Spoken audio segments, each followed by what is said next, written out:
पवन सिंह हूँ बेटा, मूड बनने में थोड़ा टाइम लगता है। लागेला जैसे गोली जैसन, तू तो सचहू में लागेलू हीरोइन जैसन। खाली वीडियो बनावे ये तो सबके देखावे, खाली लाइक के पावेली हाली हाय रे भिगो वाली कातिल जवानी फरहबी अदाबा एही पाया बाबू दुनिया खलासा बना के रहिले। अरे बड़ा मजा बूढ़ तू दीवाना कोइले गौरा कहीं का हमारे कराना में ते पगली लिखाइले।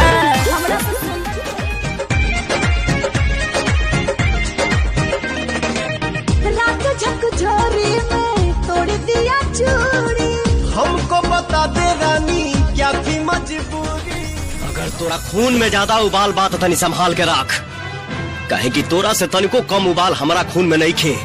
जवन खून तोरा देह में बा उहे खून हमारा देह में भी बा।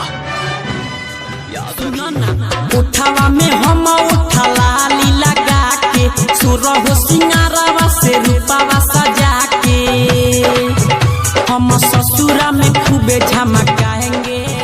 हम तुम्हारे बिना मर जाएंगे। मैंने शायर मरबू मरबू शायर खेसरिया के रांची भेज के दम लेबे। ऐसे क्यों बोलते हो? लड़की मत छोड़ देनी जब से छोड़ के